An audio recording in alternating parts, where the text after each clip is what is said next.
kita bersyukur karena bertepatan di mana kita merayakan kemenangan pasca kebangkitan Tuhan kita Yesus Kristus yang adalah pokok keselamatan kita, yang tentu menjadi harapan bagi kita semua.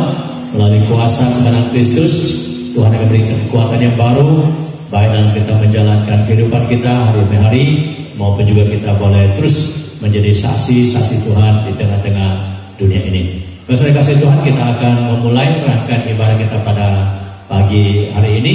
Kita akan mendahului sekali lagi dengan persiapan hati kita. Kita ambil waktu dan kesempatan untuk berdoa di hadirat Tuhan. Mari kita ambil waktu untuk kita saat teduh, kita persiapkan hati kita di harapannya.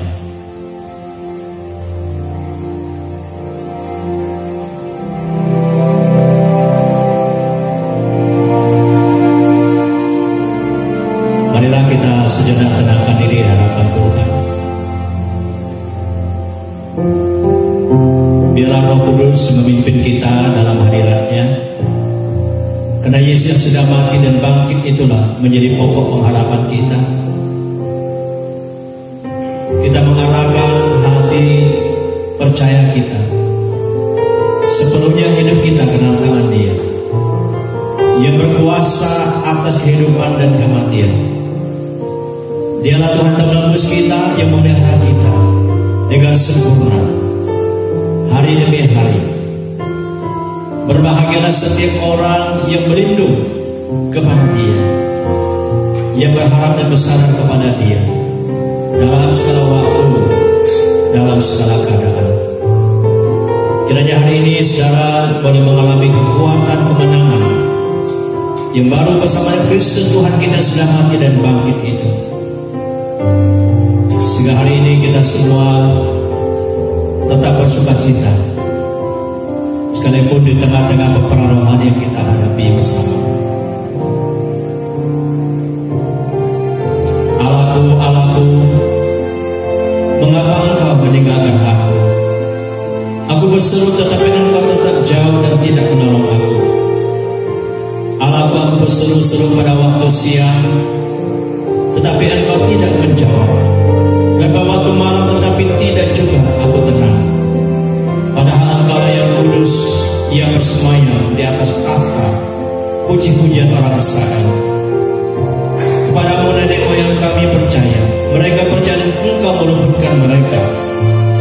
Kepadamu mereka berseru-seru dan mereka terluput. Kepadamu mereka percaya dan mereka tidak mendapat malu. Tetapi aku ini ulat dan bukan orang, celah bagi manusia, dihina oleh orang banyak. Semua melihat aku mengolok-olok aku, mereka mencibir bibirnya, menggelengkan kepalanya. Ia menyerah kepada Tuhan, biarlah Dia meluputkannya, biarlah Dia melepaskannya.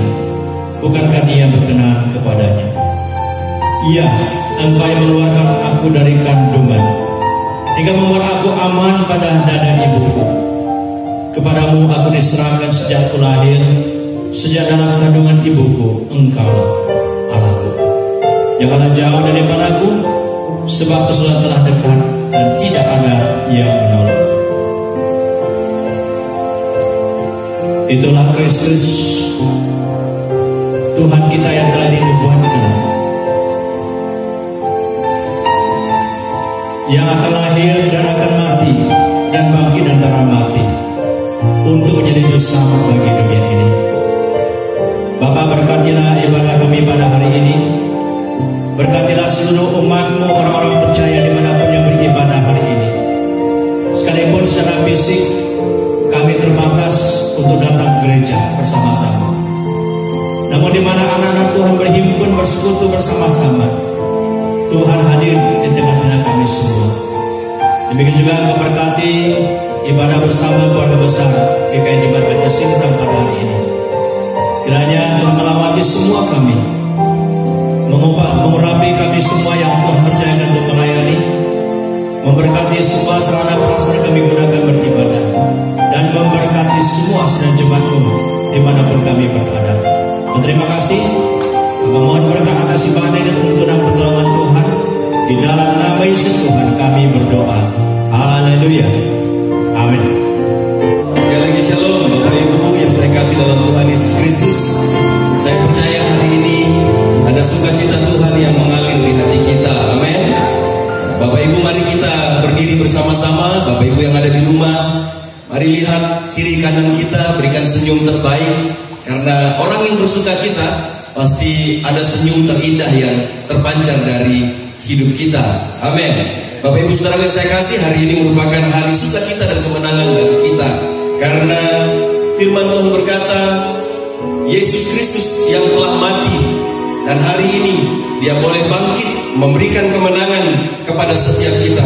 Itu sebabnya oleh darah anak domba, oleh kesaksian kita, iblis dikalahkan, kuasanya dihancurkan oleh darah anak domba. Kita mau memuji Tuhan dengan sukacita. Mari kita naikkan pujian ini dan kita tinggikan Tuhan kita.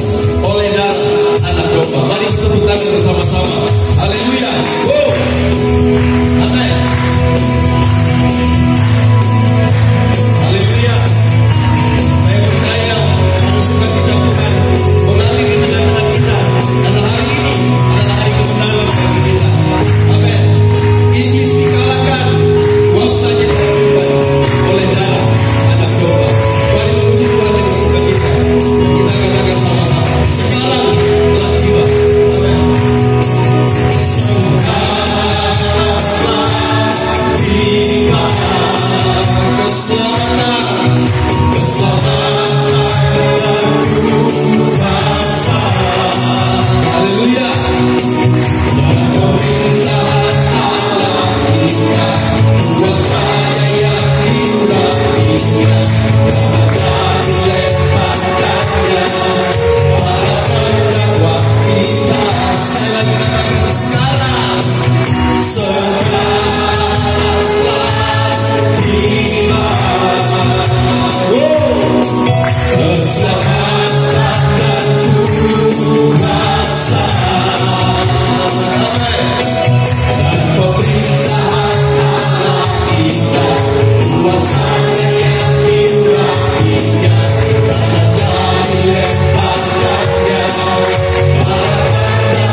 bersama-sama di dalam pujian penyembah kita kepada Tuhan. Biarlah di tempat ini kita meninggikan nama Tuhan kita, sebab Dia lebih dari segala-galanya. Kita mau lebih dalam menyembah-Nya, kita mau lebih dalam menikmati persekutuan di dalam Dia. Haleluya. Sungguh besar setiamu Tuhan, nyata di sepanjang kehidupan kami.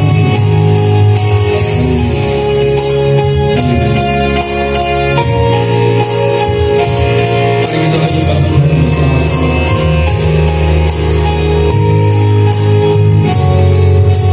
Sungguh besar setiamu, amin, nyata di sepanjang hidupku.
pengakuan iman rasuli kita bersama-sama. Pengakuan iman rasuli.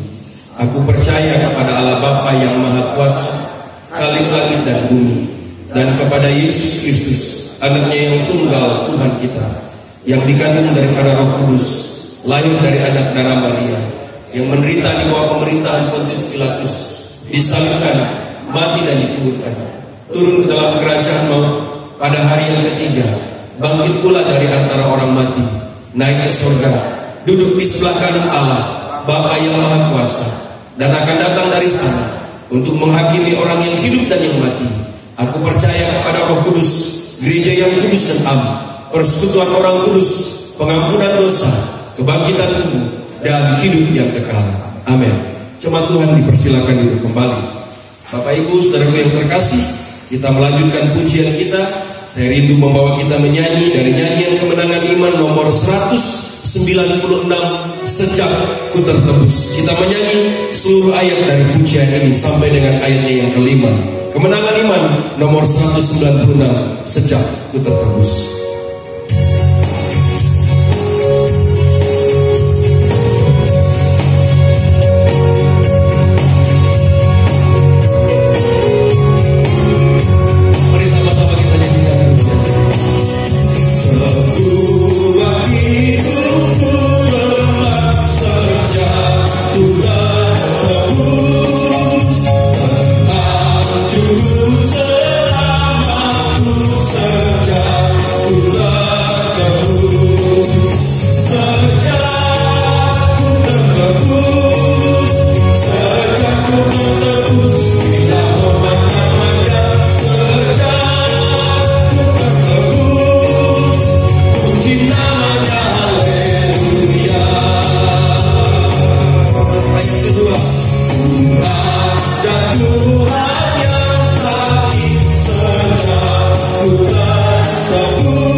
senantiasa memuji Tuhan kita dan menyerukan namanya. Mari kita membaca firman Tuhan bersama-sama. Saya mengajak kita membuka kebenaran firman Tuhan. Pembacaan kita terambil Injil Matius pasal 28 ayat 1 sampai dengan ayat yang ke-10. Kita akan membaca firman Tuhan ini secara bertanggapan. Bapak Ibu yang ada di rumah, mari kita membuka suara kita di tempat kita masing-masing. Kita akan membaca firman Tuhan ini. Saya akan membaca judul perikop dan ayat 1. Bapak Ibu akan membaca ayat yang kedua sampai dengan ayat yang ke-10. Kita akan membaca firman Tuhan ini secara bertanggapan. Kebangkitan Yesus. Setelah hari Sabat lewat, menjelang menyingsingnya fajar, pada hari pertama minggu itu, pergilah Maria Magdalena dan Maria yang lain menengok kubur itu.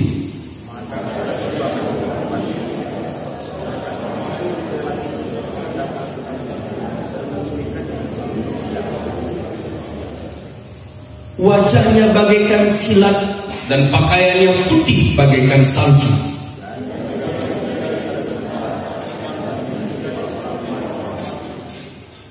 Akan tetapi malaikat itu berkata kepada perempuan-perempuan itu, "Janganlah kamu takut, sebab aku tahu kamu mencari Yesus yang disalibkan itu.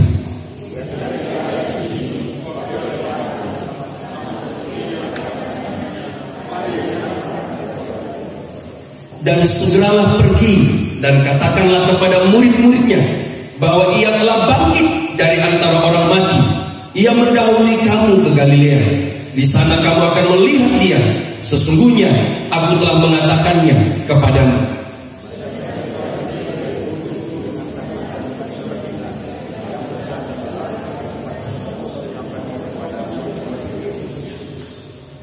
Tiba-tiba Yesus berjumpa dengan mereka dan berkata, "Salam bagimu."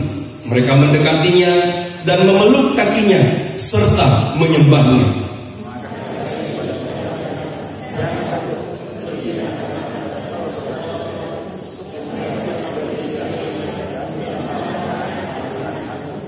Haleluya. Puji Tuhan Bapak Ibu Saudara yang saya kasih dalam Tuhan Yesus Kristus. Tuhan Yesus memberikan peneguhan kepada kita ketika dia bangkit dari antara orang mati dengan berkata, "Jangan takut." Kiranya hari ini kita beroleh kemenangan di dalam kekuatan Tuhan kita untuk menjalani hari-hari hidup kita bersama dengan Tuhan. Dan firman Tuhan katakan, jangan takut. Saudara yang saya kasih dalam Tuhan Yesus Kristus, mari kita melanjutkan pujian kita. Saya membawa kita lagi menyanyi sebelum kita mendengarkan satu pujian kesaksian yang akan saya nyanyikan pada pagi hari ini. Nyanyian Kemenangan Iman nomor 197. Kemenangan Iman nomor 197. Aku tahu yang dipercaya. Kita tahu bahwa Tuhan kita yang kita percaya berkuasa memelihara kita, menjaga kita, menyertai kita sampai harinya kelak. Kiranya pujian ini menguatkan kita. Haleluya.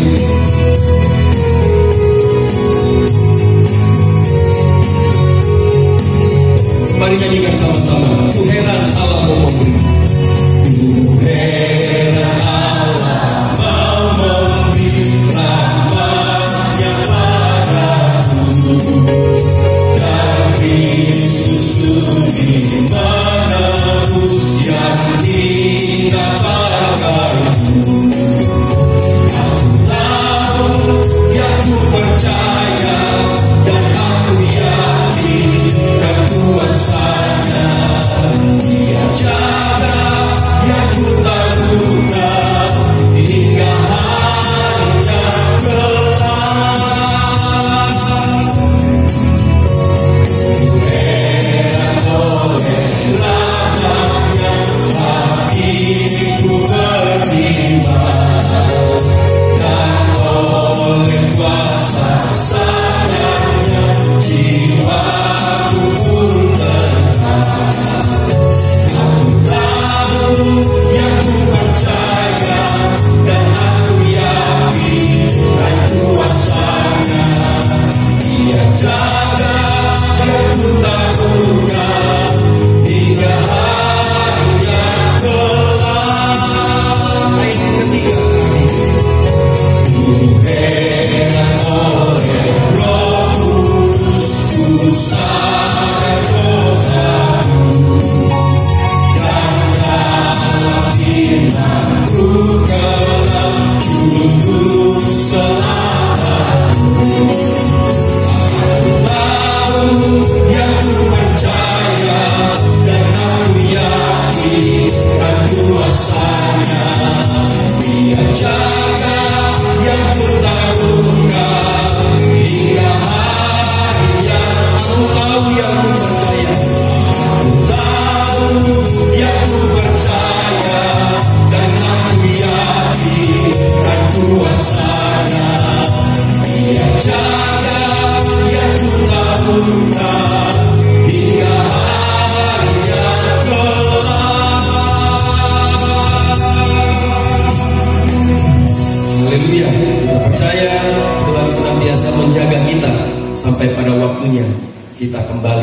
bersama-sama dengan Dia di dalam surga.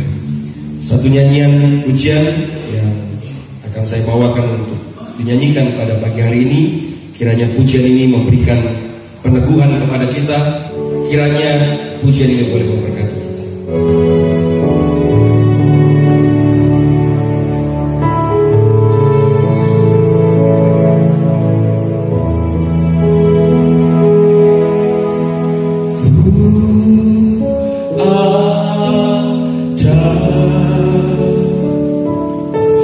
Dalam kemuliaan-Mu,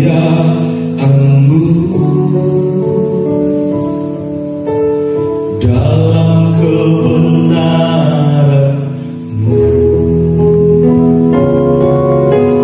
ku ada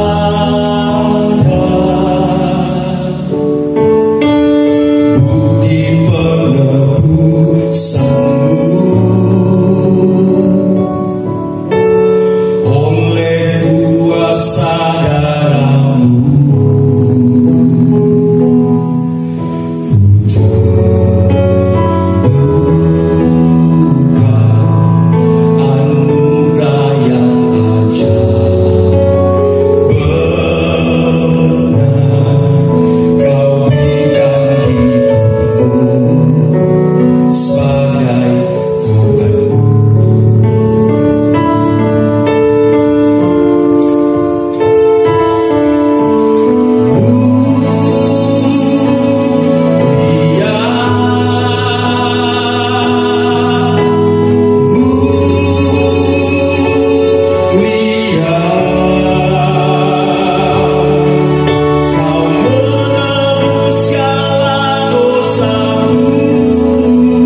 siapkan hati kita untuk menerima firman-Nya pada pagi hari ini. Kita percaya bahwa kasih Tuhan lebih dari segala-galanya. Pengorbanan yang termulia yang telah Dia berikan telah menyelamatkan kita. Dan dengan darah yang tercurah, Dia mengampuni dosa kita, Dia memulihkan kita. Mari setiap kita boleh menaikkan sembah sujud kita kepada Tuhan, kepada Yesus kita, Juru Selamat kita. Haleluya Tuhan, hanya Engkau yang kami sembah, hanya Engkau yang layak ditinggikan dalam seluruh hidup kami. Haleluya. Dalamnya kasih-Mu Bapa, terlebih dari segalanya, pengorbanan yang termulia selamatkanku. Dengan darah yang tercurah, ampuniku atas dosa. Ku bersujud kepadamu, oh Yesusku. Engkau sembah, Kau yang terindah, pulihkanku dengan darah-Mu. Engkau sembah, Bapa mulia, seumur hidupku ku mau menyembah-Mu.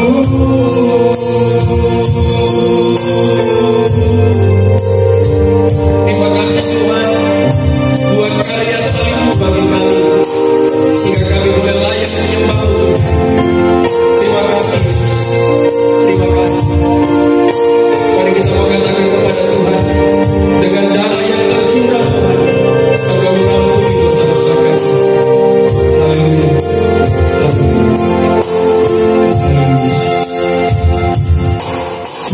Dengan darah yang tercurah, ampuni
kepada-Mu Bapa dalam nama Yesus Tuhan kami. Kami telah menjalani bagian daripada ibadah kami, baik melalui puji-pujian, kesaksian pujian, dan seluruhnya untuk hormat dan kebahagiaan Kau Bapa.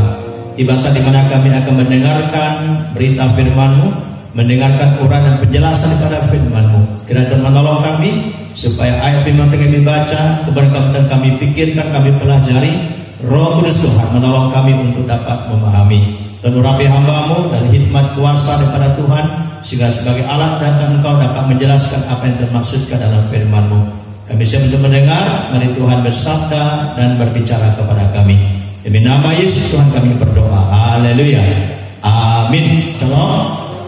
Ya, selamat pagi bagi saudara dimanapun engkau berada, untuk boleh mendengarkan firman Tuhan pada pagi hari ini. Bapak Ibu saudara Tuhan, saya mengajak saudara untuk membaca firman Tuhan pada pagi hari ini. Namun sebelum kita membaca, saya mau menyampaikan sekali lagi ada ayat yang kita akan baca. Mohon saudara bisa bersabar untuk membaca, untuk merenungkannya, untuk mendengarkannya. Saudara kasih Tuhan, hari ini kita akan belajar satu topik dari firman Tuhan, yaitu kebangkitan Kristus sebagai dasar iman Kristen. Sekali lagi saudara, kebangkitan Kristus sebagai dasar iman Kristen. Sangat penting sekali bahwa semua kita hari ini merayakan hari kemenangan. Semua agama besar di dunia ini, saudara, pasti ada pendirinya, ada tokoh sentralnya. Ya, kalau saudara ya rajin untuk mencari atau searching ya, di Google, ya saudara bisa menemukan ya paling tidak ada 10 agama besar di dunia ini. Dan puji syukur kepada Tuhan bahwa ya, agama Kristen, ya baik Kristen Katolik, Kristen Protestan ya, nah, istilahnya ya masih menempati ranking tertinggi dari penganut ya, 10 agama besar di dunia ini. Saudara tentu bahwa tokoh sentral dari setiap agama itu menjadi titik sorotan, dibicarakan.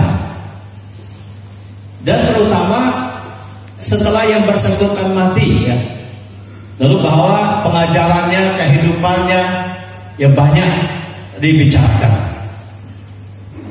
Pertanyaannya adalah bahwa apakah bedanya dengan tokoh sentral daripada iman Kristen, yaitu yang berpusat kepada Yesus Kristus. Saudara, Yesus dibicarakan bukan saja pada waktu ia mati yang sudah kita rayakan dalam perayaan Jumat Agung, bukan saja setelah dia mati. Mungkin banyak perbincangan selama Tuhan di dalam kubur. Kalau Yesus hidup pada zaman teknologi maju seperti ini, saya kira setiap hari pasti penuh dengan WA. Ya mungkin WA-nya sama dengan beberapa kelompok yang membulinya. Masakan dia anak Allah, bisa mati dan sekarang sedang dikubur. Mungkin itu salah satu dari kalimat bully ya yang beredar. Tetapi saudara, Yesus bukan hanya dibicarakan tentang penderitaan dan kematiannya, tetapi saudara, kita melihat tentang Yesus juga dibicarakan tentang kebangkitannya. Dan membaca kitab, sekalipun ya dia sudah bangkit, tidak semua orang juga ya memahami dan mengerti. Nanti dalam minggu depan saya akan mengkhotbahkan tentang ya bagian daripada penampakan Yesus setelah dia bangkit. Setelah inilah yang membedakan dan yang paling pokok membedakan antara iman Kristen, tokoh sentral dari agama Kristen, dengan kepercayaan atau iman yang lain. Iman Kristen berdasarkan di dalam Yesus Kristus yang sudah mati untuk dosa dunia ini. Tetapi bukan hanya bicara dia mati, tapi lebih dahsyat lagi adalah berbicara tentang dia yang sudah menang atas dosa dan maut. Maka melalui kuasa kebangkitannya, itulah yang membedakan antara tokoh sentral iman Kristen dengan tokoh-tokoh dari agama lain tentunya. Karena itu bahwa saudara, penting sekali bagi iblis untuk menciptakan teori-teori palsu, baik tentang kematian Kristus maupun terlebih lagi tentang kebangkitan Kristus. Karena teori palsu ini adalah untuk mengkantar atau untuk menyesatkan umat manusia supaya mereka tidak percaya kepada Dia yang adalah janji daripada keselamatan yang Allah rencanakan. Maka tentu sebagai orang Kristen, saudara, sekali lagi bahwa sebagai orang Kristen, kebangkitan Kristus harus menjadi dasar dari iman kita. Hari ini saya lihat di grup banyak WA yang mengucapkan selamat Paskah. Sekali lagi, Paskah dalam makna perjanjian baru berbicara tentang kelepasan umat manusia dari dosa hidup kepada Allah. Sementara Kristus adalah wujud asli daripada ibarat simbolik penyelamat, yaitu Dialah anak domba Allah yang datang ke dunia untuk menghapus dosa dunia. Oleh karena saudara Tuhan, hari ini saya akan menyampaikan kepada saudara ada 4 alasan mengapa kebangkitan Kristus menjadi dasar iman Kristen. Kalau 4 berarti khotbahnya ada 4 garis besar. Jadi saudara harap bisa mencatat dan mengingatnya. Kenapa saudara? Semua pengajaran ini adalah berbicara tentang doktrin, supaya saudara dengarkan baik-baik, saudara pahami, dan kita memiliki doktrin yang benar sebagai orang-orang percaya. Ada 4 alasan mengapa kebangkitan Kristus sebagai dasar iman Kristen. Alasan yang pertama, karena kebangkitan Kristus membuktikan Alkitab adalah firman Allah yang benar. Saudara bisa, karena kebangkitan Kristus adalah untuk membuktikan bahwa Alkitab kita yang tadi perjanjian lama perjanjian baru 66 kitab itu adalah firman Allah yang benar. Kalau ada firman Allah yang benar, berarti ada firman Allah yang tidak benar. Sekali lagi saudara, dasar pemahaman kita bahwa Allah tidak mungkin ngawur, ngomong besok A, lusa B, seterusnya lagi jadi C. Itu sifat Allah. Karena Allah itu maha benar, Allah itu maha suci, Dia tidak bisa membohongi dirinya sendiri. Kalau ada orang membaca Alkitab dari 66 kitab, lalu mereka katakan ada Alkitab yang kontradiksi, itu seolah-olah kontradiksi. Tetapi saudara, kalau dipelajari, ditafsirkannya, tidak ada yang kontradiksi. Saya sudah berkali-kali menyampaikan bahwa dari Kejadian sampai kepada kitab Wahyu, dengan durasi hampir 1500 tahun penulisan dari Alkitab itu, dengan kurang lebih 40 penulis, bagaimana mereka bisa menulis tentang satu tokoh. Dan secara logika tidak mungkin 40 orang dengan jarak 1500 tahun, dengan tahun-tahun kehidupan yang berbeda, bisa berbicara tentang satu tokoh sentral yang disebut dengan anak manusia dalam kitab Daniel, atau juga Mesias dalam Alkitab Penyelamat, tentang seorang dipilih dan diurapi oleh Tuhan. Selama ini, mungkinkah bahwa dengan jarak 1500 tahun, dengan 40 orang yang berbeda-beda jalan hidupnya, bisa menulis tentang seseorang? Pakai logika saya. Itu sebabnya saudara, waktu kita membaca di bagian-bagian Alkitab, kita menghubungkan, kita memperhatikan bicara tentang nubuatan Yesus Kristus. Allah sudah menyatakan dirinya dan isi hatinya, rancangannya kepada dunia. Maka Allah pasti menyiapkan petunjuk-petunjuk kepada dunia, kepada manusia, supaya manusia itu tidak tersesat.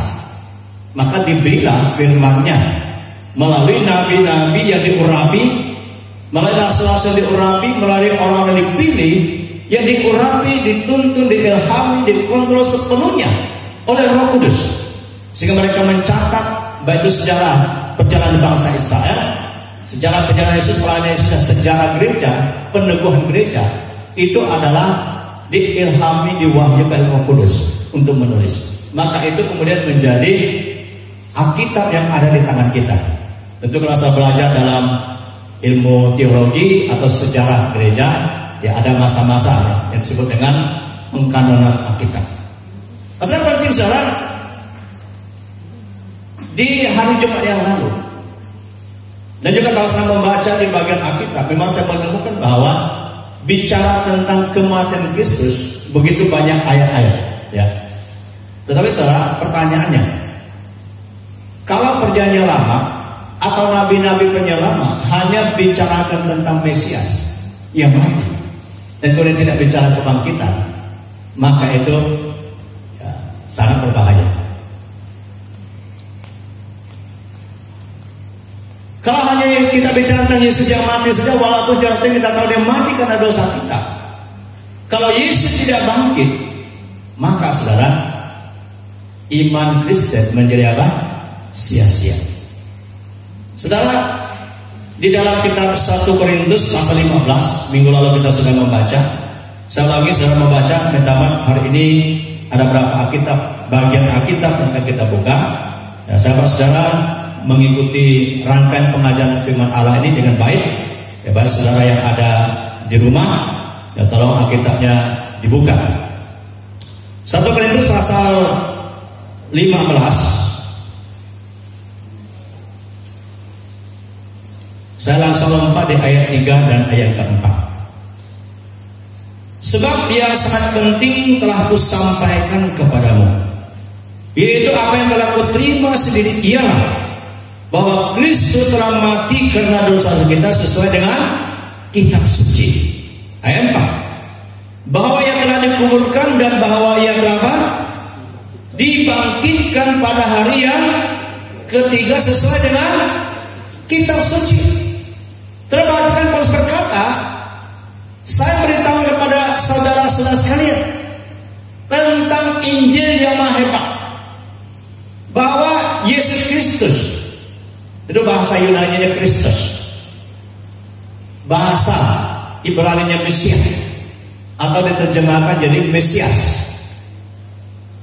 Bahwa Kristus, Mesias yang diurapi, dipilih Allah untuk menjadi jalan keselamatan ini.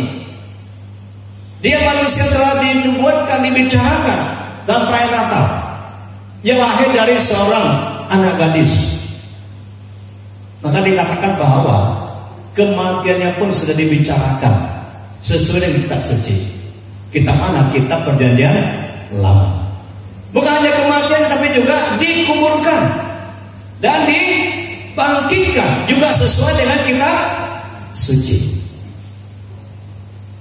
Saudara, mari kita lihat di kitab mana saudara bisa dapat paling tidak peneguhan. Coba kita bandingkan di dalam, sebelum kita buka saudara, Kisah Rasul pasal 13.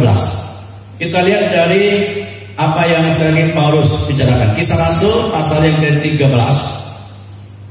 Tadi saudara membuka kitab, ya, hari ini kita belajar supaya kita mendalami ya, firman Allah. Sekali lagi, kebangkitan Kristus menjadi dasar dari iman Kristen. Kisah Rasul pasal 13, kita akan baca ayat 32 mulai sampai dengan ayat 35. Sudah apa saudara? Ya, di rumah tolong dibuka Alkitabnya. Kecuali mungkin saudara biasa pakai Alkitab Android atau HP, karena HP-nya sudah ditaruh di live streamingnya, ya maka perlu pegang Alkitab yang lainnya.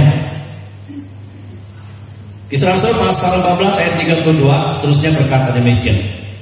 Dan sekarang kami memberitakan kabar kesukaan kepada kamu, yaitu bahwa janji yang diberikan kepada nenek moyang kita telah digenapi Allah kepada kita, keturunan mereka, dengan membangkitkan Yesus, seperti yang ada tertulis dalam Mazmur kedua.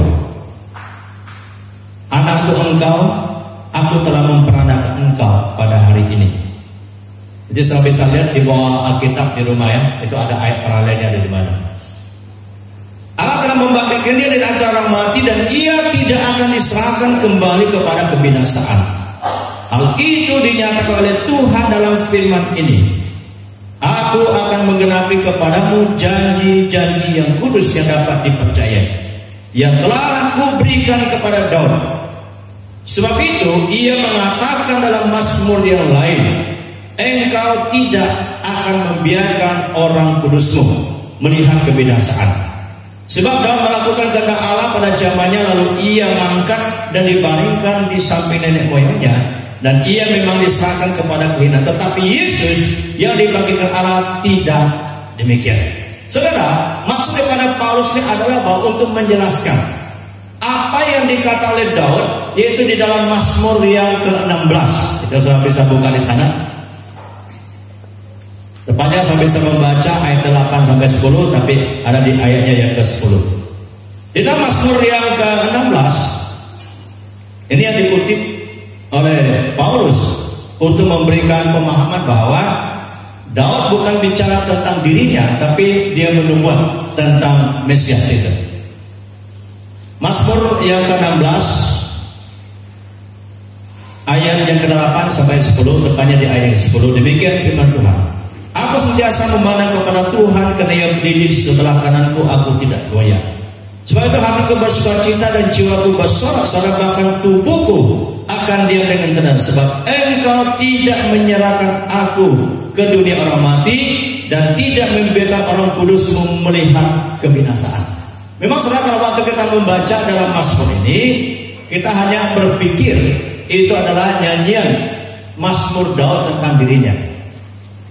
Tetapi tentu kita percaya apa yang rasul-rasul atau Paulus sampaikan di sini, bahwa ini bukannya bicara tentang Daud, tapi Daud berbicara tentang Sang Mesias yang dijanjikan itu, yang bahwa dia akan mati dan dia akan bangkit. Karena ayat berkata, sebab Engkau tidak menyerahkan aku ke dunia orang mati, dan tidak membiarkan orang kudus melihat kebinasaan. Artinya bahwa Sang Mesias itu tidak akan mati selamanya, dia akan bangkit. Di ayat yang kita baca, saudara juga dapat melihat Yesaya pasal 53. Mari kita kembali kepada Yesaya, karena di hari Jumat yang lalu kita lihat Yesaya bicara tentang kematiannya. Tapi pertanyaan, apakah Yesaya juga tidak bicara tentang kebangkitannya? Yesaya pasal yang ke-53 ayat 11. Yesaya 53 ayat yang 11 berkata demikian. Sudah dapat semua kita perhatikan firman Allah. Sesudah kesusahan jiwanya, ia akan melihat terang dan menjadi puas, dan hamba-Ku itu sebagai orang benar akan membenarkan banyak orang oleh hikmatnya, dan kejahatan mereka dia pikul. Ini adalah nubuatan tentang Sang Mesias, hamba Allah yang menderita itu. Kita berkata, sesudah kesusahan jiwanya, ia akan melihat terang dan menjadi puas. Ini adalah bicara artinya bahwa dia akan hidup kembali. Nah, saya kasihkan dia dalam beberapa bagian-bagian pada firman Tuhan yang sekali lagi berbicara tentang kematian, kesengsaraan, penderitaan Kristus, dan juga sekaligus bicara tentang kebangkitannya. Bagaimana mungkin dalam ribuan tahun sebelum Mesias lahir dia bisa bicara tentang Mesias yang mati dan bangkit? Bagaimana Nabi Yesaya ratusan tahun sebelum Sang Mesias hadir, dia bisa berbicara tentang Sang Mesias yang mati dan bangkit itu. Itu berarti ada sinkronisasi sekali lagi antara kitab Perjanjian Lama dan kitab Perjanjian Baru. Memang saudara yang ikut program gerakan membaca Alkitab selesai, ya, saya sampaikan bahwa itu adalah himbauan dengan target supaya setiap orang setidak-tidaknya menyelesaikan pembaca Alkitabnya, setidaknya seumur hidupnya sekali lah, sudah. Setidak-tidaknya. Karena saya nggak bisa naik ke surga bilang sama Yesus ya. Kalau bisa naik ke surga kan kayak pendeta lain, saya akan bilang, Tuhan Yesus, tolong tambah satu syarat masuk surga, yaitu supaya semua orang selesai baca Alkitab itu. Saya percaya kepadamu. Ya. Ini cuma gurau saudara, jangan dijadikan dokter. Ya, karena kalau orang Kristen nggak mau baca Alkitab, ya dia akan mengerti tentang sejarah penyelamatan. Dia hanya suka baca satu ayat, buka buku renungan, ya, lalu nggak itu baik, itu namanya untuk rema. Tapi untuk pengetahuan, kebenaran, sudah bisa uraian firman Tuhan mesti dibaca dengan tuntas. Ya, karena satu yang itu saling berkait-kaitan. Ya, jadi bacalah Alkitab ya, sampai dengan selesai. Ya, kami juga ibu-ibu, ya, bapak-bapak, remaja, pemuda juga sudah mulai gerakan baca Alkitab ya. Abah, ayo baca Alkitab. Saya dalam pembinaan hanya suruh bapak-bapak baca satu pasal di luar gemas ya. Kemudian setelah baca, setelah boleh dapat rema di dalamnya, kalau ada yang tidak mengerti bisa ditanya, ya saya bisa ya semampu menjawab. Kalau ditanya semua Alkitab, saya juga angkat tangan saya, meskipun punya waktu untuk mempelajari. Tapi kalau satu pasal, tentu kami juga gampang untuk yang memberikan bimbingan dan pertolongan. Ya, saya itu tujuannya. Tujuan untuk kita apa, saudara? Supaya kita bisa mengerti Alkitab itu adalah firman Allah. Karena Alkitab ini firman Allah yang menjadi dasar pengajaran iman Kristen. Salah satu dibicarakan fokus Alkitab adalah, sekali lagi saudara, fokus utama Alkitab adalah berbicara tentang satu pribadi, Yesus Kristus. Walaupun kita nggak baca Kejadian tulisnya Yesus, ya tidak ada saudara, nggak perlu penafsiran. Kita lihat panggilan Tuhan kepada Abraham untuk menjadi berkat bagi bangsa-bangsa. Kan baru saudara tahu, dia panggil berkat melalui keturunan Abraham akan lahir seorang juru selamat. Baru kita bisa tahu ya di Kejadian pasal 12 tentang panggilan Abraham. Keturunannya akan apa? Seperti bintang-bintang di langit, seperti apa? Pasir di laut, seperti mungkin debu di daratan. Berapa banyak saudara? Siapa yang tahu bintang berapa? Ayo. Halo? Siapa yang tahu bintang itu ada berapa? Nah, you tidak tahu, saya tidak tahu. Mungkin karena kita bodoh, memang kita tidak tahu ya. Walaupun mungkin satelit-satelit mungkin bisa dan kemudian menafsirkan, tapi tidak ada yang pas. Siapa yang bisa hitung pasir di laut berapa banyak? Nggak usah pasir di laut lah, pasirnya jangan di pantai Sungai Kapuas saja berapa biji saudara? Ada yang bisa hitung, kemudian bisa pas, kita taruhan saudara. Semua uang gereja adalah untuk saudara. Ayo, siapa yang bisa? Tidak bisa saudara. Makanya itu bicara tentang siapa? Anak-anak dalam orang Kristen. Berapa banyak orang Kristen? Tadi saya tadi malam coba buka lihat 10 besar agama dunia. Kata orang Kristen kurang lebih 2,3 miliar. Itu kan perhitungan ya berdasarkan mungkin data statistik dikumpulkan. Tapi berapa banyak Kristen kita tahu, karena ini sifatnya adalah rohani sesungguhnya. KTP-nya, wajahnya, mukanya boleh seperti Kristen, tapi tidak terhitung banyaknya. Ada banyak orang juga yang mungkin kena gereja rumah, misalnya di China, tidak cetakan. Ya, jadi saya kasih Tuhan itu kehebatan dari firman Allah. Maka orang-orang Kristen harus sekali lagi mendalami firman Tuhan dan ingat bahwa firman Allah itu menjadi pokok pengajaran kita. Firman Allah berbicara tentang Yesus Kristus. Kalau hanya bicara tentang Yesus dijanjikan akan mati menanggung dosa, kalau tidak bangkit maka firman Allah itu bohong. Kalau firman Allah itu bohong maka gugurlah iman Kristen. Yang kedua saudara, apa alasannya bahwa kebangkitan Kristus menjadi dasar dari iman Kristen? Alasan yang kedua, karena kebangkitan Kristus adalah bukti bahwa ia adalah anak Allah. Kata Bible saya, karena kebangkitan Kristus adalah bukti bahwa ia adalah anak Allah. Saudara, kalau di dalam ilmu teologi itu namanya ada teologi perjanjian baru. Dan teologi perjanjian baru, bagi orang belajar teologi ya, kita belajar dengan istilah-istilah. Apa itu anak Allah, apa itu Mesias, apa itu anak manusia. Dari mana asal usulnya, ya, kemudian apa maknanya.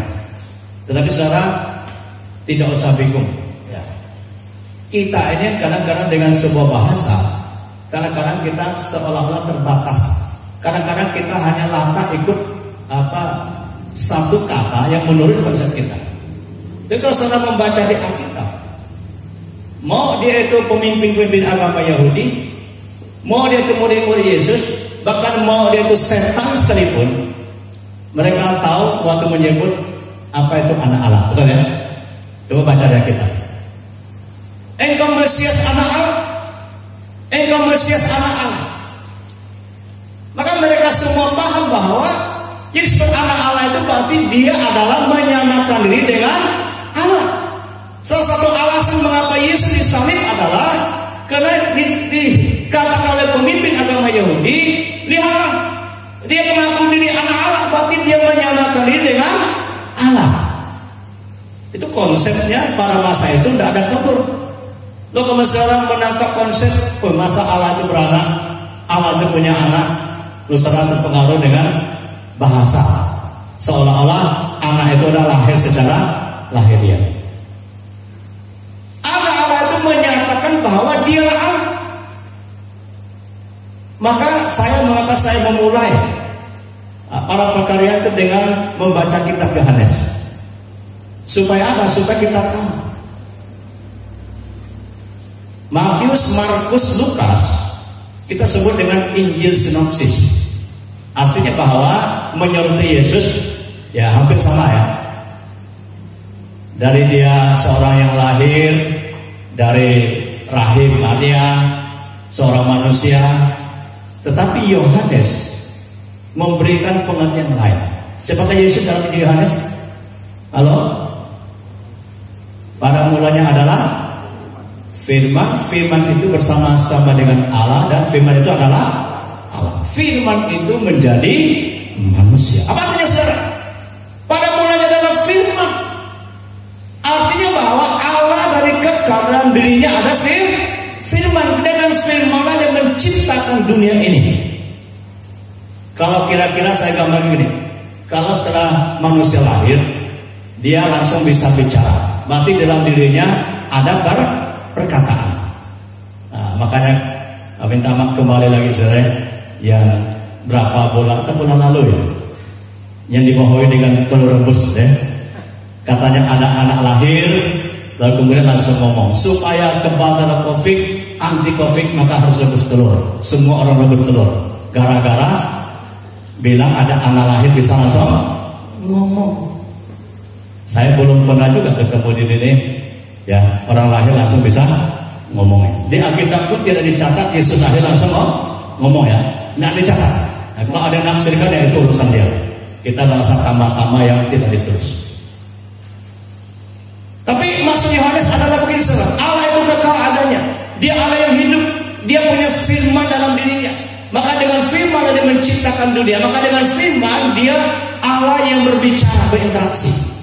Maka yang mau memperkenalkan bahwa Yesus adalah firman yang menjadi manusia. Perkataan yang sekarang berwujud jadi daging lahirlah melalui rahim Maria. Namanya Yesus Kristus yang kudus dari Allah, Sang Mesias, anak Allah. Artinya itu semuanya Yesus lahir dari Allah, maka dia adalah Allah itu sendiri. Sangat penting sekali untuk dipahami. Karena saya katakan bahwa kebangkitan Yesus itu menjadi dasar iman Kristen, karena dengan kebangkitan Yesus membuktikan Yesus itu anak Allah. Saudara membaca di Alkitab Matius pasal 4. Iblis mencoba Yesus dan berkata, jika engkau anak Allah. Pertanyaan saya, Matius pasal 8 ayat 29. Tak kalah orang-orang kerasukan yang pulang dari kuburan ya, yang ada di Gadara itu. Orang-orang yang dirasuki setan itu berkata, apa urusanmu dengan kami, hai anak Allah? Adakah engkau kemari untuk menyiksa kami sebelum waktunya? Setan pun tahu Yesus anak Allah, saudara. Maka minta maaf, saya pernah tulis di Facebook. Setan yang tahu Yesus anak Allah, jadi kalau manusia ada mau Yesus anak Allah, lebih buruk dari setan. Amin ya? Maaf saudara ya, lebih buruk. Hanya setan aja nggak mau percaya. Tapi dunia sedang berupaya untuk menyesatkan. Nah, jika saudara dikasih Tuhan, kita berubah. Karena Yesus anak Allah, maka dia punya hidup dalam dirinya sendiri. Kalau dia bukan manusia diberikan kehidupan. oleh Allah, tapi dalam dirinya adalah sesungguhnya dia punya kehidupan diri sendiri. Karena dia punya kehidupan sendiri, saudara, maka sekali lagi kematian dan maut tidak berkuasa atas dia. Amin.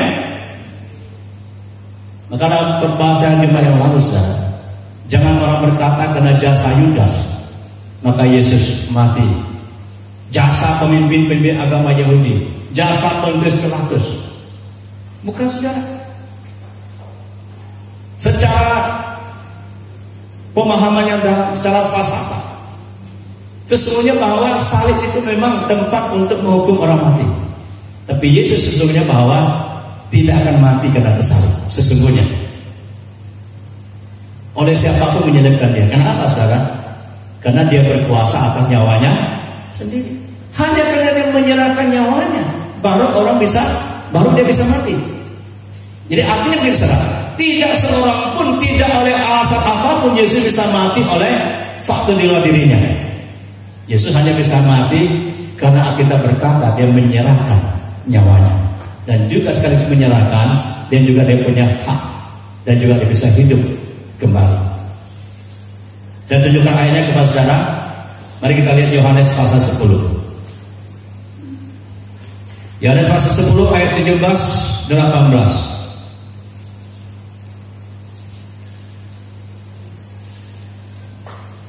Yohanes pasal 10 ayat 17 ayat 18. Mari saudara ya, bersama-sama kita akan membaca ayat ini.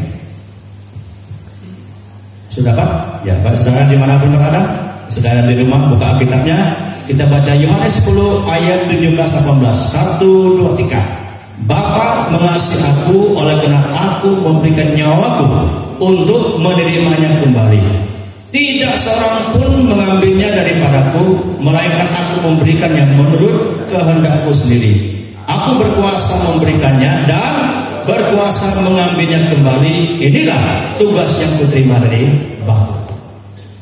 Selain ayat hebat, saudara, kita berkata bahwa tidak ada seorang pun yang bisa mengambil nyawaku. Amin. Tidak karena salib yang memang tempat hukuman orang mati, bukan hanya karena palu penghakiman dijatuhkan oleh Pontius Pilatus, tetapi saudara, semata-mata karena waktunya sudah tiba. Dalam rencana keselamatan yang dimana Yesus datang untuk menyelamatkan manusia, dia menyerahkan nyawanya. Jadi saya ingat saudara, ini doktrin yang sangat penting. Jadi Yesus dia punya kuasa untuk dirinya karena dia anak Allah. Dia menyerahkan nyawanya dan kemudian dia bisa mengambilnya kembali. Maka dia hidup karena dia adalah punya kuasa atas dirinya sendiri. Lalu saudara, kita sudah tahu, Alkitab sudah jelas membuktikan lebih dari 500 orang menjadi saksi Yesus sudah bangkit. Walaupun di antara itu ada 1-2 yang pada waktu dia bangkit ada yang kabur melihatnya, belum yakin sepenuhnya. Tapi Alkitab jelas membuktikan dia sudah hidup, dia sudah bangkit, dan kebangkitannya untuk membuktikan bahwa betul dia adalah anak Allah. Dia berkuasa atas dirinya sendiri.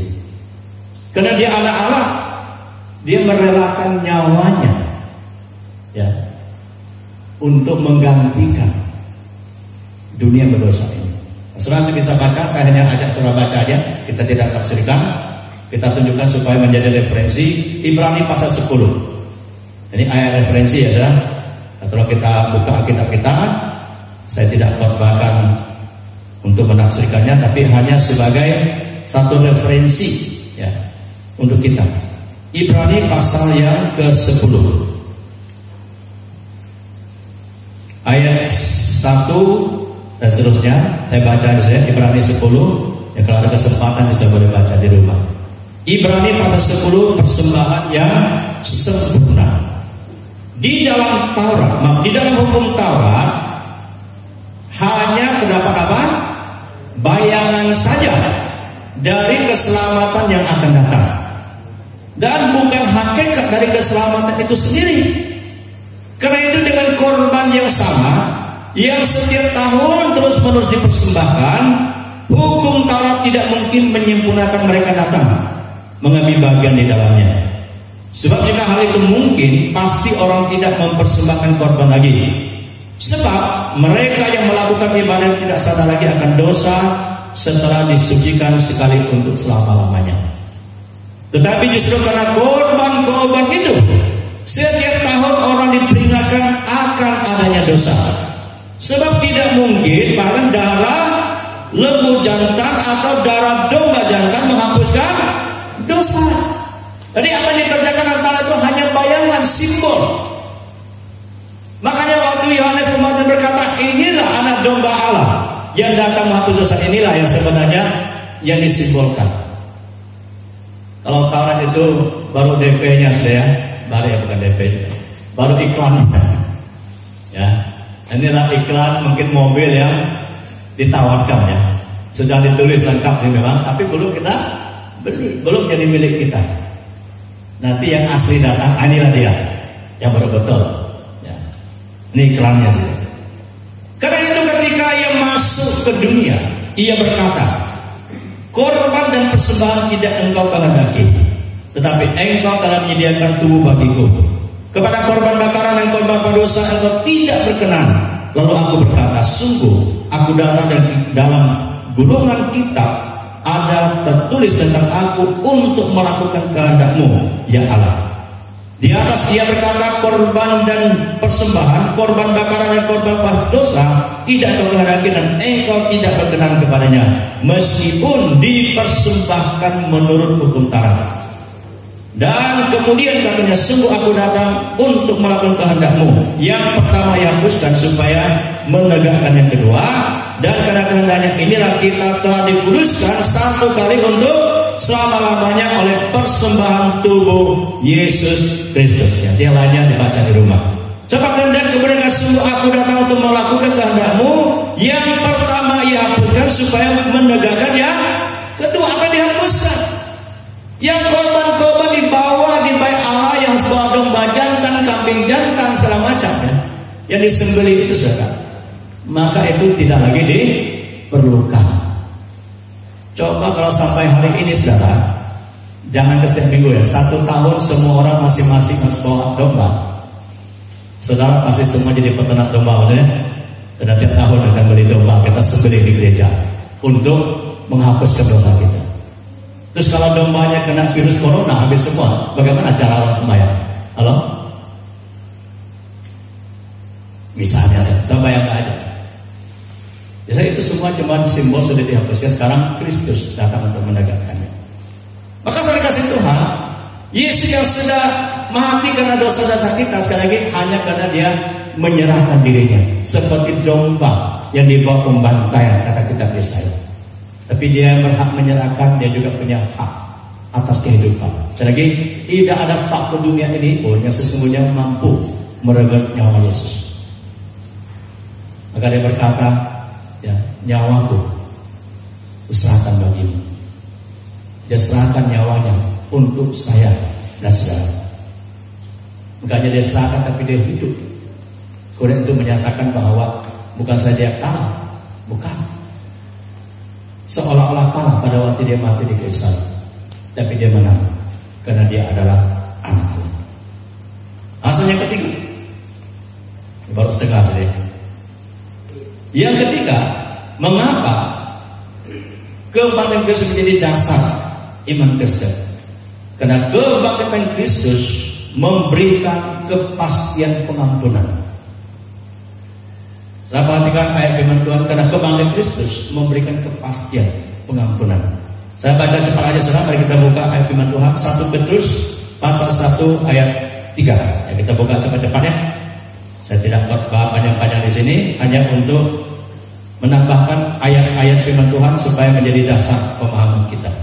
1 Petrus pasal pertama ayatnya yang ketiga.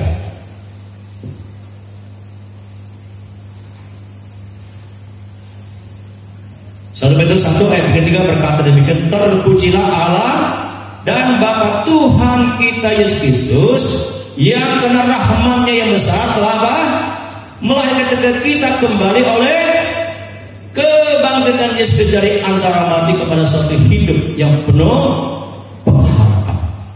Terpujilah Tuhan kita yang sudah mati dan bangkit, yang melahirkan kembali kuasa kebangkitannya, sehingga kita hidup ada harapan oleh pengampunan dari Tuhan kita. Ayatnya yang selanjutnya saya bisa baca di dalam Roma pasal 6 ayatnya yang kelima. Ini ayat sangat sering saya membacanya saudara pada biasanya ibadah-ibadah pemakaman. Roma pasal 6 ayat yang kelima. Ya, kita baca satu ayat saja.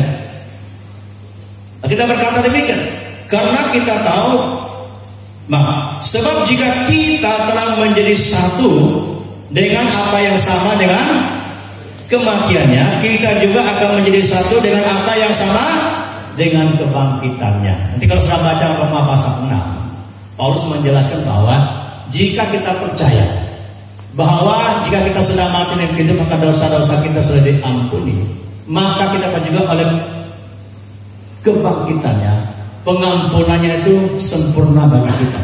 Itu maknanya saudara. Maka saya kasih Kristus kebangkitan Yesus ya, untuk menunjukkan, memberikan kepastian bahwa janji terhadap kemenangan pengampunan itu adalah sebuah hal yang nyata. Bukan saja dia membawa dosa kita kepada maut dan kematian, tapi dia menunjukkan bahwa dia menang atas maut dan kematian itu. Yang keempat, yang terakhir, mengapa kebangkitan Kristus menjadi dasar iman Kristen? Yang keempat adalah karena kebangkitan Kristus, karena kuasa kebangkitannya memberi kuasa untuk hidup bagi kita orang percaya. Saudara-saudara, karena kuasa kebangkitan Kristus memberikan kuasa untuk orang percaya hidup. Pertama, kuasa itu apa, saudara? Yaitu kuasa untuk mengalahkan kuasa dosa. Kita kembali kepada Roma pasal 6, saudara, ayat 10, ayat 11. Jadi kebangkitan itu memberikan kita kuasa. Kuasa itu apa, saudara? Mengalahkan kuasa dosa. Jadi saya akan jelaskan pada kuasa dosa. Roma pasal 6 ayat 10-11 berkata demikian, sebab kematiannya adalah kematian terhadap dosa satu kali untuk selama-lamanya, dan kehidupannya adalah kehidupan bagi Allah. Demikianlah hendaknya kamu memandangnya, bahwa kamu telah mati bagi dosa, tetapi kamu apa? Hidup bagi Allah dalam Kristus Yesus. Maksudnya gini, saudara, begitu banyak dosa-dosa kita yang telah ditanggung oleh Kristus di kayu salib. Maka kita percaya bahwa seberapa besar pun dosa saya dan saudara, seberapa besar pun dosa dunia ini, maka Yesus telah menanggungnya, dan setelah mengerjakannya hanya satu kali dia mati.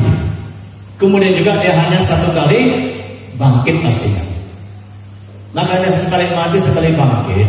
Maka dikatakan demikianlah kamu hendak memandangnya, sebagaimana Yesus mati dan bangkit dan hidup berkenan kepada Allah. Demikianlah kamu memandangnya setelah kamu yang sudah mati dan dosa, sekarang kamu bangkit, kamu hidup untuk Allah. Itu artinya apa, saudara?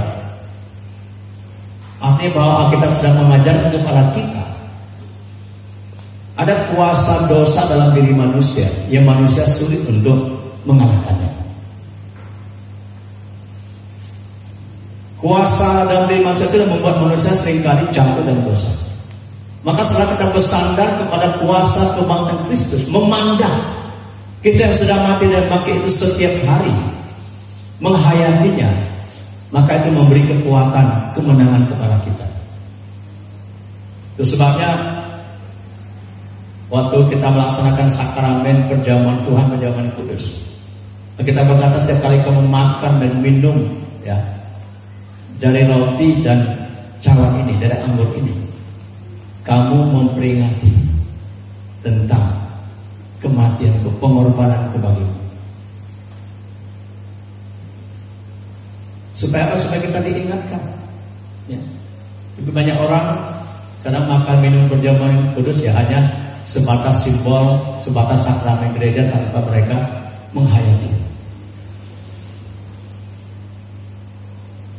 Salib yang kita pakai selalu mengingatkan kita ada pengorbanan Kristus bagi kita. Kenal kata salib orang Kristen, katanya pakai gambar, tidak ada gambar Tuhan Yesus, betul ya? Kan yang sering kali bertanya saya, Pak, boleh tidak pakai salib yang ada gambar Tuhan Yesus? Ya tidak ada salahnya, saudara. Ya, ada yang salib dibikin ada gambar Yesus, ada juga salib yang dibikin tidak ada gambar Tuhan Yesus, betul ya? Kalau kita lalu hina-hina orang pakai itu gambarnya ada salib Yesus, itu artinya Yesus belum bangkit katanya. Ya kan cuma simbol, saudara ya. Yang penting kita ingat Yesus sudah mati dan betul-betul mati, dan Dia sudah bangkit dan betul-betul bangkit. Ya, jangan saudara kita ini suka cari kesalahan orang. Orang pakai salib ada gambar Yesus juga disalahin. Ya. Nah, ini belum lahir baru katanya. Gampang benar menghakimi saudara. Saya baca komentar di grup Facebook. Nah, hanya saya kata juga untuk mengkomentar. Saudara jangan cepat menghakimi iman orang lain. Dia bilang gini saudara, orang merayakan Paskah itu imannya masih lemah. Nah, ini orang Kristen sedikit kurang belajar saudara. Karena Paskah itu untuk orang Yahudi kan. Jadi kita ini dianggap kurang lemah iman. Saya bilang saya sudah 30 tahun di orang Kristen. Setelah saya merayakan Paskah, tak pernah saya iman itu jadi lebih lemah. Soalnya jangan cepat belajar menghakimi ya. Kita menghayati Yesus sudah mati, sudah bangkit, dan mari kuasanya hidup dari kita untuk kuasa kemenangan terhadap dosa. Yang kedua, terakhir saudara, kuasa untuk apa? Kuasa untuk menaklukkan kuasa dari iblis. Maka Paulus berdoa dalam kitab Filipi pasal 3 ayat 10 supaya dia bisa mengerti, memahami kuasa kebangkitan Kristus itu dalam hidupnya. Di salah satu pasal 3 ayat 10 semua kita sudah paham apa yang dilakukan oleh Petrus dan Yohanes terhadap orang yang lumpuh.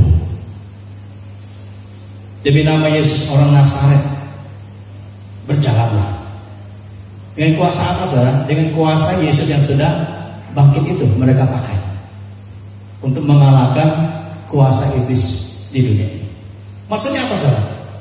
Kita sudah dilahirkan baru oleh Kristus. Saudara sudah menjadi milik Tuhan. Tidak ada sekali ini kalau kita tidak coba yang kita buka untuk setan untuk menguasai hidup kita. Amin saudara. Ini kuasa kemenangan kita. Kita bukan percaya kepada Nabi yang mati tidak bangkit, yang tidak berikan jaminan, tapi dia adalah yang sudah mati dan bangkit berikan jaminan, perlindungan oleh kuasanya kepada kita. Saya tidak berkata sudah boleh sembrono pergi pelayanan ya, untuk menghadapi dengan kuasa-kuasa gelap dengan sengaja. Tentu sudah tidak seperti itu dianjurkan. Tapi saya memiliki sebuah keyakinan, kepercayaan bahwa kuasa kemenangannya adalah memberi kuasa untuk menaklukkan kuasa iblis. Kenapa saudara? Karena dengan kuasa kemenangan iblis dipermalukan. Amin saudara. Sejak nubuatan dan kelahiran Mesias, iblis sudah berusaha menggagalkannya. Sejak kelahiran Sang Mesias, iblis sudah berusaha untuk menghancurkannya. Semasa dengan pelayanan, iblis sudah berusaha untuk menjatuhkan Kristus. Sampai saudara iblis ini berhasil menghasut lewat orang-orang untuk membuat Yesus mati di kayu salib. Tapi lewat kebangkitannya, kita lagi bahwa kuasa iblis dikalahkan. Amin. Dipermalukan. Saudara, kuasa itu yang harus kita hidupi. Maksudnya gini saudara, saudara beriman kepada Yesus yang mati dan bangkit, yang mati pada dosa kita dan bangkit buat kita. Kuasa itu diberikannya untuk menyertai orang percaya supaya selalu hidup berkemenangan di dalam Dia. Maka saudara, kita berbahagia sekali lagi, kuasa kebangkitan Kristus menjadi dasar dari iman Kristen. Ada 4 alasan penting mengapa kuasa kebangkitan Kristus menjadi dasar iman Kristen. Pertama, dengan Yesus bangkit untuk membuktikan bahwa Alkitab itu adalah firman Allah yang benar. Yang kedua, dengan kebangkitan Kristus untuk membuktikan bahwa Yesus adalah anak Allah.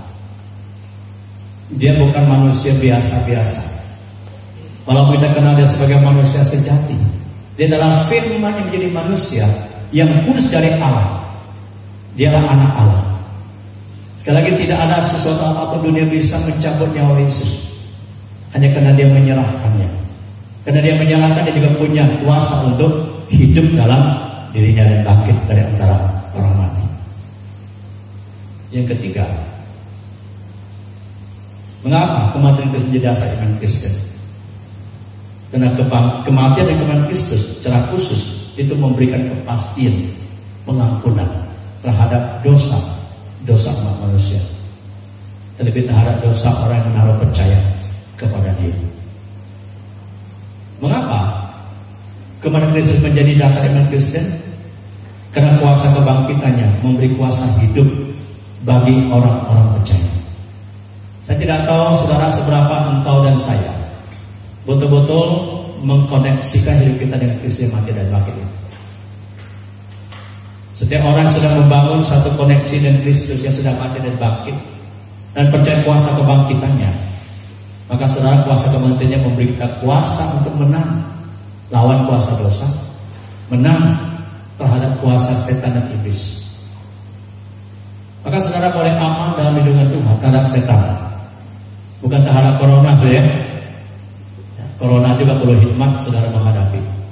Tapi dengan setan, dengan berlindung di hadapan Tuhan, hidup benar di hadapan Tuhan, engkau boleh aman-aman saja.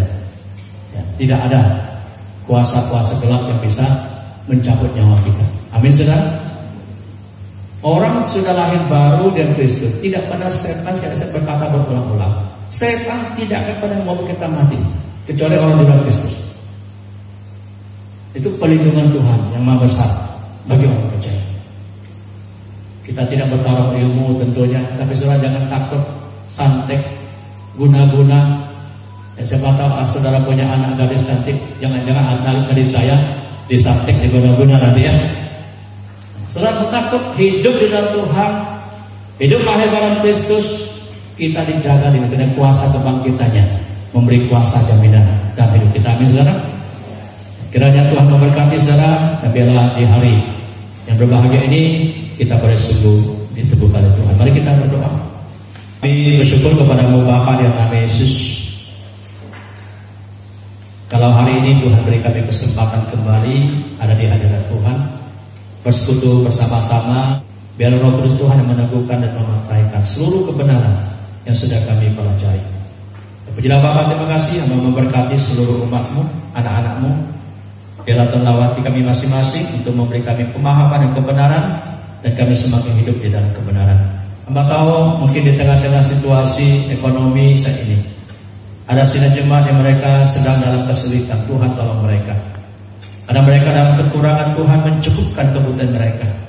Ada mereka lemah tubuh dan sakit sehingga mereka mungkin tidak bisa bekerja, sehingga keluarga-keluarga mengeluarkan biaya pengobatan. Tuhan menolong mereka. Ada juga punya pergumulan dengan apapun, Tuhan tolong mereka. Dan kalau hari ini pun baik sidang jemaat-Mu yang ada di gereja ini, saudara kami di rumah yang dengan hati yang sungguh-sungguh, dengan sukacita dan kerelaan untuk menyiapkan persembahan guna kami yang di bagian pekerjaan Tuhan. Tuhan berkati mereka.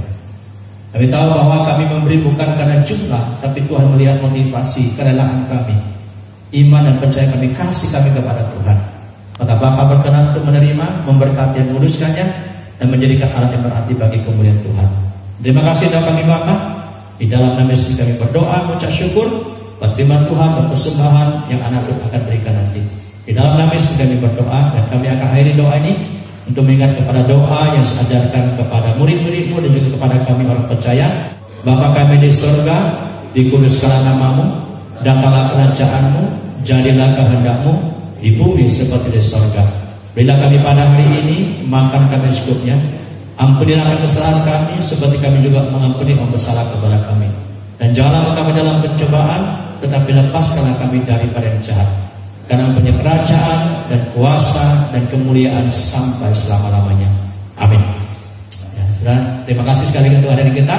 Juga untuk semua sidang jemaat yang ada di rumah, tetap setia dengan perhatian sepanjang minggu ini. Dan yang penting adalah setiap rumah tangga masing-masing memperhatikan iman, percaya, ibadah di keluarganya. Amin saudara. Ya, mari kita menaikkan pujian kita iring mahal Tuhan saja menjadi kerinduan kita, doa kita bersama-sama untuk kita senantiasa setia mengiringi Tuhan seumur hidup kita.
Dengan berakhirnya ibadah berjemaat kita bersama-sama pada siang hari ini, kita kembalikan segala hormat dan kemuliaan hanya kepada Tuhan kita.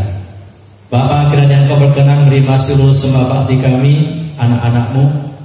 Kiranya kasih Kau kepada Kristus sungguh boleh nyata dalam hidup kami, sehingga kuasa kematian kepada Kristus menjadi nyata dalam hidup kami. Ampuni segala dosa dan kesalahan kami. Kiranya oleh anugerah Kristus melayakkan sehingga seluruh ibadah kami menjadi berkenan kepada Tuhan. Kami akan berpisah sampai kami berjumpa kembali dalam ibadah di waktu yang akan datang. Saudara kasih Tuhan, dengarkanlah firman Tuhan yang menjadi pesan kita pada hari ini, menjadi doa bagi kita pada hari ini. Terus sebabnya aku sujud kepada Bapa yang daripadanya semua turunan di dalam surga dan di atas bumi menerima namanya.